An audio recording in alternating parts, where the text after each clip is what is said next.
Often we happily spend money on maintaining our vehicles and homes, but are more reluctant to do so with our own bodies. While diet, exercise and clean living can go so far, our bodies sometimes can't keep up with demands, and then injuries, aches and pains tend to become increasingly troublesome. This is because some of the vital nutrients the body uses to maintain our joints and general well-being have become depleted.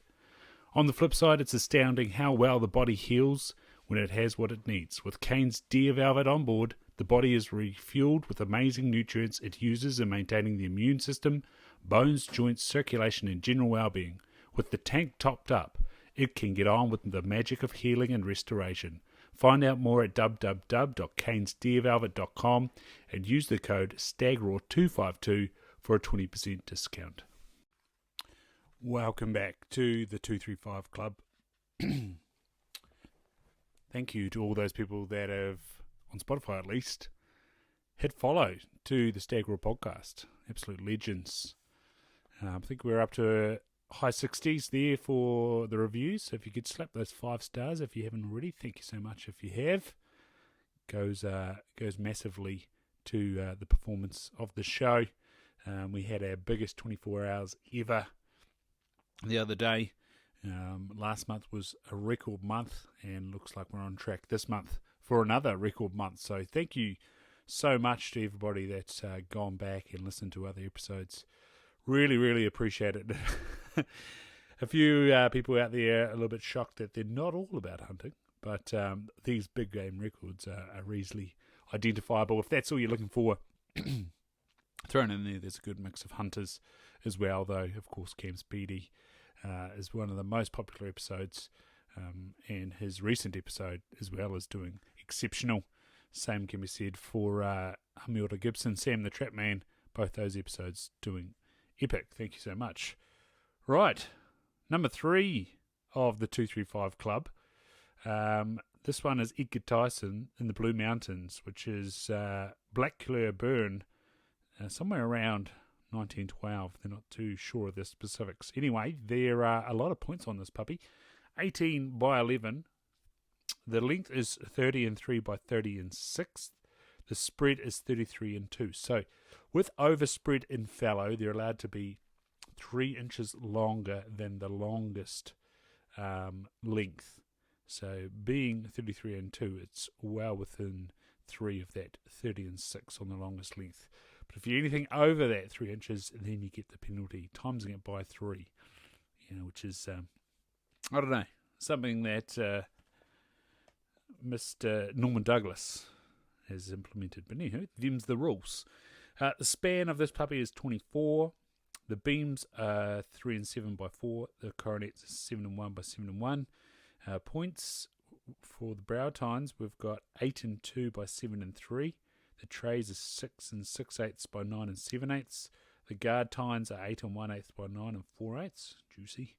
The remaining palm points by number, left hand side is 15, and the right hand side is 8, of course, as we said at the start, 18 by 11.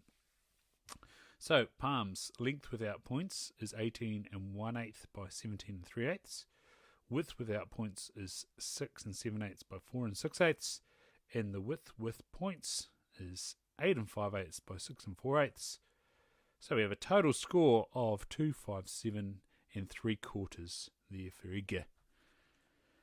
It was quite a mystery which member of the Tyson family had secured this fine trophy, in all probability from the Black Cleugh burn area of West Otago's Blue Mountains, and back before World War I had commenced. After some extensive research by Ray Webb, assisted by several other enthusiasts and the help of surviving members of the Tyson family, it was concluded that only one of the brothers of that generation would have carried out any hunting in that area, Edgar. Edgar Tyson served his country during the 1914-18 war, but was badly gassed and died soon after being repatriated home. Rest in peace there, Edgar. The Tyson family had been involved in the sawmilling industry within the confines of the Blue Mountains, working mainly in the region of the Black Cleugh burn. The mill supplied black beech timber, some of which was used to construct the decking for the Tuapeka Mouth Punt, a vehicle my father used to obtain access to the hunting offered by the Blue Mountains during the 1920s. That being, of course, Bruce Banwell.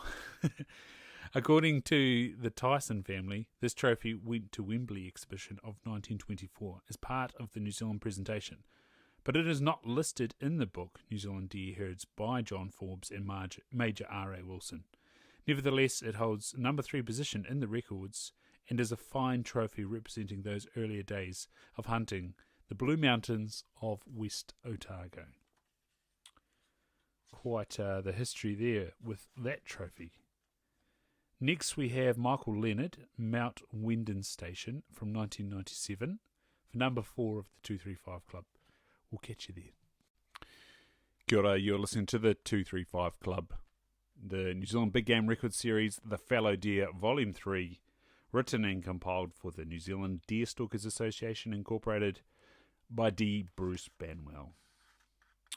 Volume 3 of the series of New Zealand Big Game Trophy Records, written and compiled by D. Bruce Banwell on behalf of the New Zealand Deer Stalkers Association, Incorporated.